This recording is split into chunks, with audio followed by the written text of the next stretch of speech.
In every case in Connecticut where there are children that are under the age of 18, there is child support. That might be confusing to you because you might be thinking about a friend or a brother and they have children and they got divorced, but no one's making a child support payment to the other spouse. The reason for that is in Connecticut, one of the things that the court is looking at is what both people are providing to the child in each of their separate households. And then the next question is whether or not someone needs to make a payment to the other house to make things a little bit more equal in two households. That's why even though there isn't a literal child support check, there's always child support because both parents are monetarily supporting their children. So how do you come up with what the actual child support payment will be then? How do you know which parent will pay which parent and how much? In Connecticut, we have what are called the Connecticut Child Support Guidelines. It's a fairly complex formula that takes into account both parents' income and things like that, and it comes up with a general number that is the sort of default position for who will pay who what amount of child support. So you'll get a basic number. Now, a lot of questions come up at that point where people, when I've explained this to them, say, okay, Megan, but is that true in all cases? Is there any sort of independent investigation about my particular family that the court would look at in order to make a different decision? Or you might wonder, but what if we're mediating our divorce and we want to decide something different than how the child support formula calculation comes out? And it's important to know that there are some deviation criteria that you can use for your family. If you hit certain circumstances in your family where how the child support guidelines come out just doesn't make sense for the two of you, there are ways that your attorney can help you deviate off of the default. So what happens then if you go through a divorce process and you do all your custody and you make all your decisions and you calculate child support and you get a court order that tells everyone how they're supposed to go forward into the future, and then at some point that child support number doesn't make sense anymore? Can you modify it? If you can, when can you modify it?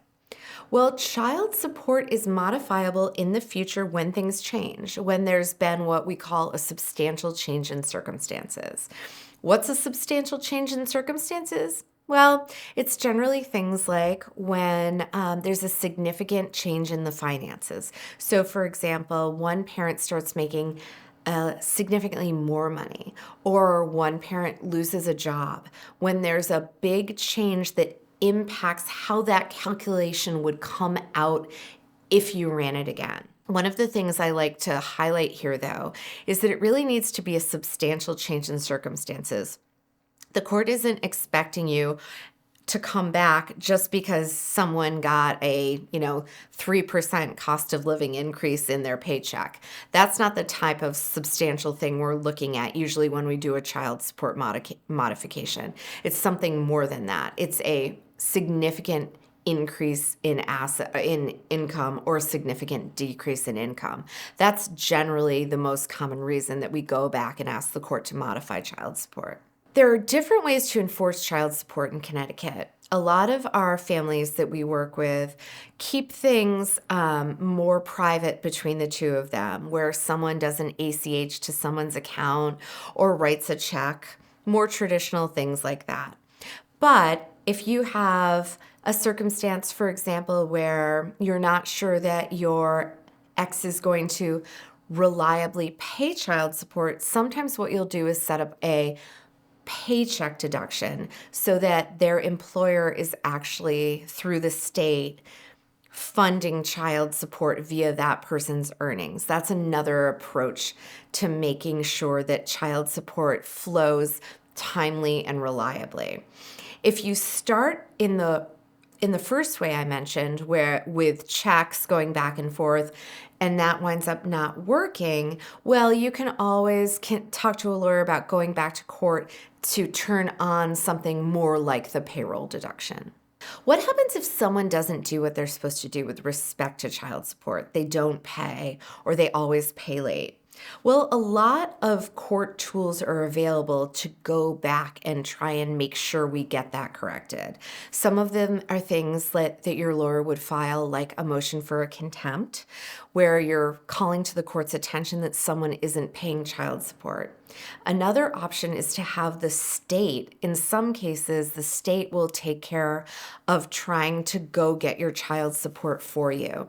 Because child support is really intended to support the child and not to support your ex, the state will get involved in some cases in helping you collect those funds.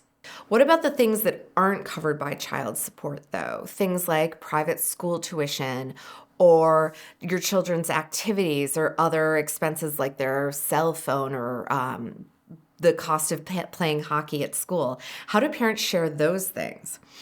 That really depends on the parents. One of the things we work with our clients on here at Freed Marcroft is what's going to work best for them. For a lot of people, apps like Venmo work very well, where they just sort of true up.